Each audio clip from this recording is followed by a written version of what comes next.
नमस्कार, मैं डॉक्टर हिमांशु गौड़, हड्डी रोग विशेषज्ञ, orthopaedic surgeon, doctor Gaur ortho shoulder clinic, Sukhdev Vihar, New Delhi से। आज मैं आपको ऑस्टियोआर्थराइटिस नी जॉइंट के बारे में बताऊंगा, जिसको हिंदी में गठिया भी कहते हैं। ठीक है, तो इसमें घुटने में जो दिक्कत आती है उसके बारे में बताएंगे कि इसको घुटने का गठिया बाह भी बोलते हैं हिंदी में बहुत से मरीज।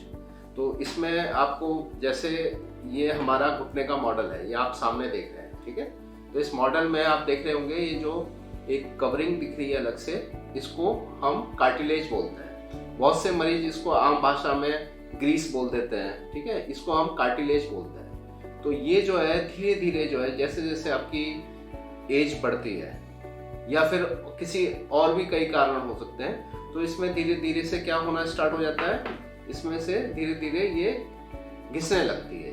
ये इसी को कहते हैं कि ग्रीस कम हो रहा है, तो इसे हम कार्टिलेज बोलते हैं मेडिकल टर्म में। तो ये धीरे धीरे देख रहे हैं आप, ये घिसनी शुरू हो गई, तो यानी घुटना घिसना स्टार्ट हो रहा है। तो जैसे जैसे आप देखेंगे ये और ज़्यादा घिसना स्टार्ट हो गया। यहाँ पे अब ये लाल लाल दिख रहा होगा, तो ये घिस रहा है।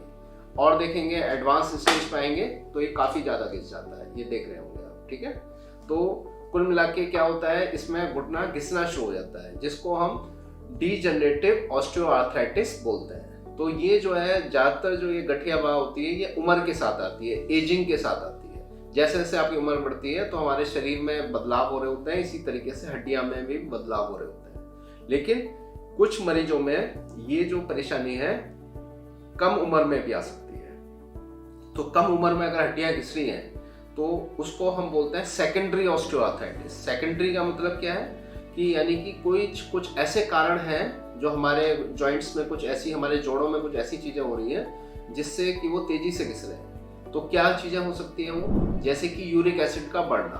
तो जैसे अगर यूरिक एसिड बढ़ रहा है तो उसकी वजह से उसके क्रिस्टल्स जो होते हैं, यूरिक एसिड के कण जो होते हैं, वो हमारी हड्डियों में यहाँ पे जमा होना शुरू हो जाते हैं। तो इसकी वजह से हड्डियाँ आपस में रगड़ती हैं तो तेज़ी से घिसनी शुरू हो जाती है।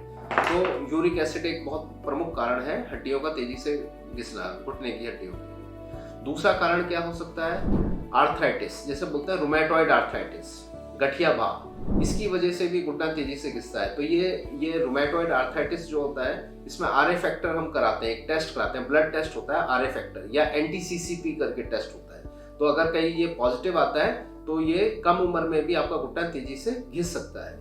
और तीसरा कारण क्या हो सकता है, तीसरा कारण जो है जैसे कहते हैं विटामिन डी की डिफिशियंसी हो गई, यानी कि हड्डियां कमजोर हैं। अगर आपकी हड्डियां कमजोर हैं, या ओल्ड एज में ऑस्टियोपोरोसिस बोलते हैं, हड्डी का खोखलापन होना, उसकी वजह से भी हड्डियां तेजी से घिस जाती हैं। और चौथा कारण क्या हो सकता है, आपने देखा होगा कई महिलाओं के या पुरुषों की हड्डियां, घुटने की हड्डियां टेढ़ी होनी शुरू हो जाती हैं। तो हड्डियां जब टेढ़ी होती हैं तो उसका जो नॉर्मल अलाइनमेंट है वो अलाइनमेंट खराब हो जाता है। तो इसकी वजह से भी हड्डियां तेजी से घिसने लगती हैं। तो हड्डियां टेढ़ी नहीं होनी चाहिए। अगर टेढ़ी हो रही है तो अपने डॉक्टर से तुरंत संपर्क करना चाहिए। ठीक है, तो ये जो है प्रमुख कारण है। और एक और कारण है जिससे बोलते हैं कि घुटने में चोट लग गई, तो यानी कि इसको बोलते हैं पोस्ट ट्रॉमेटिक आर्थराइटिस, यानी कि चोट लगने से गठिया हो गया।